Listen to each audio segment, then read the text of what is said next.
नमस्ते, मैं हूं दिग्विजय सिंह और आप देख रहे हैं साया। बचपन में हम सब ने अपने घर परिवार के सयानों से भूत प्रेत की ढेरों कहानियां सुनी होंगी। भूत प्रेत, इनमें से कुछ कहानियां ऐसी हैं जो सत्य घटनाओं पर आधारित होती हैं। कहा जाता है कि ये कहानियां सच्ची हैं और वाकई उन्हें सुनकर रूह कांप जाती है। आज ऐसी ही एक कहानी राजस्थान से लेकर आए हैं आप। काली चौदस की कहानी। काली चौदस की ये घटना लोगों के पसीने छुड़ा देती है। काली चौदस की जो रात होती है वो सबसे भयानक मानी जाती है, क्योंकि उस समय काली शक्तियां अपने चरम पर होती हैं। यही प्रभाव लोगों के दिल और लोगों के दिमाग पर ऐसी छाप छोड़ता है कि लोग जो सुनते हैं उसको भूल नहीं पाते। तो आज एक ऐसी सच्ची घटना जिसको लेकर अभी भी जब वहां गांव वाले बात करते हैं, वहां से बातें निकलकर हम लोगों तक पहुंचती है तो दिल की धड़कनें अपने आप बढ़ जाती हैं। हिम्मत के साथ पूरी कहानी सुनिएगा। यह कहानी है राजस्थान के वीरांगनगर की। एक गांव है जहां पर काली शक्तियों से जुड़े जो लोग थे वो सबसे ज्यादा रहते थे और उस गांव की दहशत दूसरे गांव तक हुआ करती थी। तंत्र क्रियाएं जो होती थी उसमें उस गांव के लोगों का कोई मुकाबला नहीं था। वीरांगनगर में एक बाबा हुआ करते थे जिनका नाम था बाबा कालीनाथ। उनका काला जादू अचूक था और प्राण घातक भी। बाबा कालीनाथ कई बार अमावस्या और काली चौदस की रात को अघोर साधनाएं करते थे और उसकी वजह से उनको बहुत सारी शक्तिशाली सिद्धियां हासिल हो चुकी थी। इन सिद्धियों से बाबा कालीनाथ और अपनी सिद्धियों को बढ़ाने के लिए, उसको और प्रचंड बनाने के लिए अक्सर शमशान जाया करते थे, लेकिन काली चौदस की रात को वो कभी भी शमशान जाना भूलते नहीं थे। और काली चौदस की सुबह से शाम तक बहुत सारे लोग उनसे आशीर्वाद लेने आते थे, मन की मुरादें बताते थे और उनसे उनकी शक्तियों द्वारा अपनी समस्याओं का निवारण भी करवाते थे। काली चौदस की वो रात उस गांव के लिए और बाबा कालीनाथ के लिए हमेशा के लिए एक अलग ही भयानक रूप से एक ऐसी रात बनकर आई जिसने सिद्धियों और शक्तियों के बीच में एक घमासान शुरू किया। एक शिष्य था उनका जो उनके साथ अक्सर जाया करता था।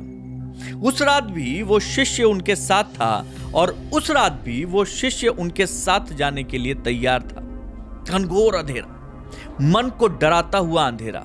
बाबा कालीनाथ का वो शिष्य कहता है कि बाबा यहीं तक कर लें, यहीं साधना कर लें, क्योंकि शमशान घाट जहां से शुरू होता था वो दूरी बहुत ज्यादा थी जहां पे वो जाने की सोच रहे थे।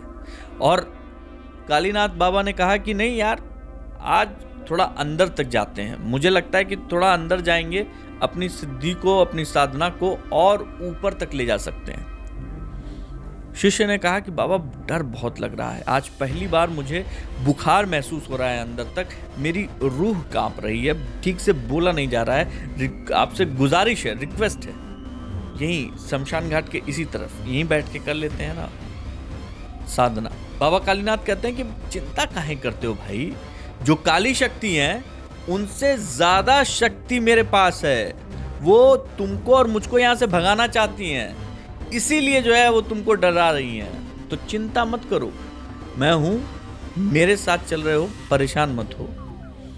एक बार फिर शिष्य जो है वो अपनी जोर लगाता है और कहता है बाबा अब यहीं शुरू करते हैं, आगे खतरा ज्यादा दिख रहा है। फिर बाबा कालीनाथ कहते हैं कि जितना ज्यादा खतरा उतनी ज्यादा शक्ति, इसलिए मेरे साथ चल, चिंता मत कर, सब कुछ मुझ पर छोड़। कुछ देर बाद बाबा कालीनाथ और उसका शिष्य जो था वो अंदर शमशान घाट के पास के जंगल के पास में एकदम अंदर एक जलती हुई लाश के पास पहुंचते हैं और वहां लाल ऐसे कुंक का बेड़ा, बड़ा सा गोला बनाते हैं जिसे कुंडारा कहते हैं उनकी भाषा में, वो कुंडारा बनाते हैं और इस बीच बाबा कालीनाथ और उनका जो शिष्य था वो काली शक्तियों की साधना के लिए बैठते हैं और उसी कुंडारे के अंदर वो साधना शुरू करते हैं। लगभग 1 घंटे तक सब कुछ शांत रहता है।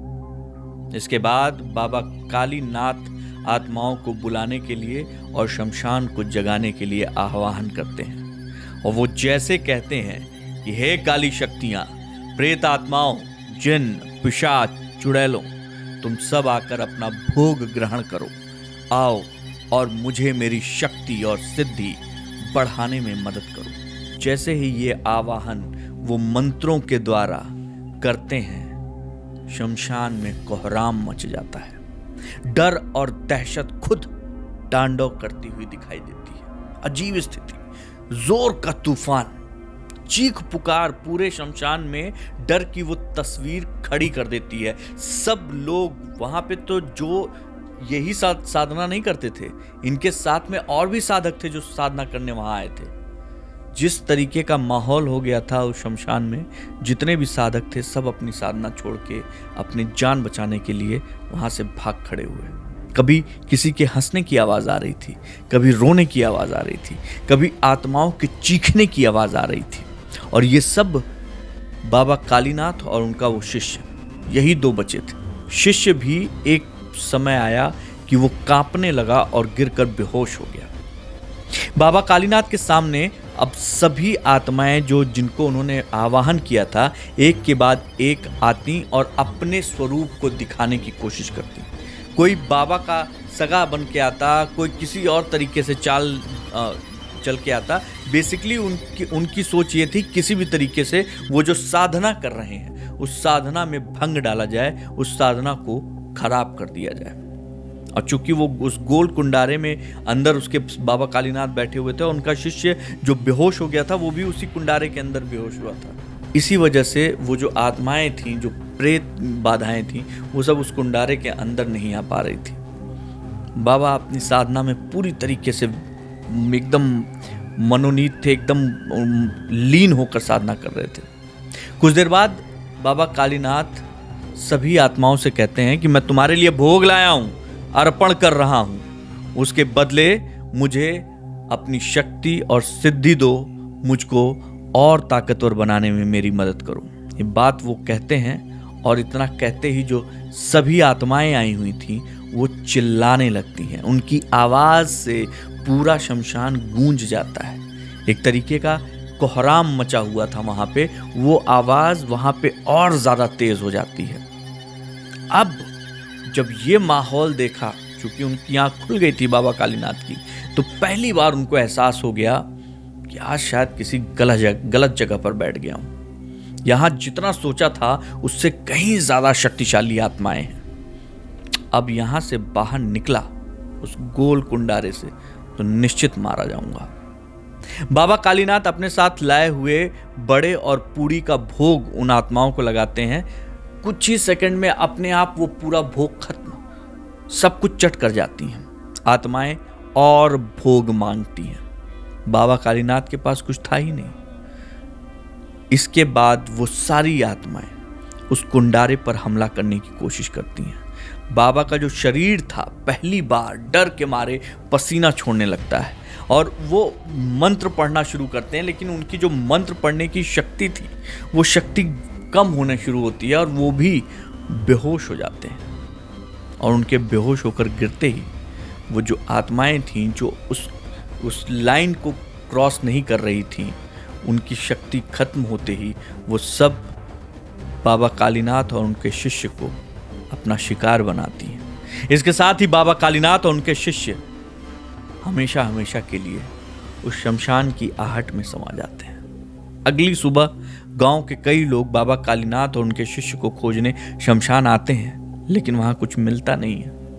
बाबा कालीनाथ और उनके शिष्य का कोई अता पता नहीं। उसके बाद पूरे गांव में दहशत का खेल शुरू होता है, जो वीरांग नगर को कुछ ही दिनों में वीरान बना डालता है। हमेशा के लिए ये सच्ची घटना लोगों के दिल दिमाग में बस जाती है। उस गांव के आसपास के इलाके का बच्चा बच्चा इस घटना को जानता है।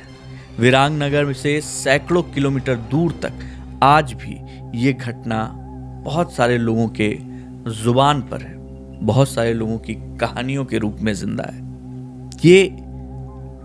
इसका कोई वैज्ञानिक आधार नहीं है इस घटना का, लेकिन आज भी अगर आप राजस्थान घूमने जाएंगे तो वीरांग नगर के बारे में, अगर उस एरिया में हैं आप, तो बच्चा बच्चा बता देगा। ऐसी घटनाएं आपके आसपास भी कुछ ऐसी अनहोनी ऐसी घटनाएं होती हैं तो आप कमेंट करके हमारे साथ जुड़ सकते हैं, हमें वो घटना बता सकते हैं, हमारे साथ शेयर कर सकते हैं।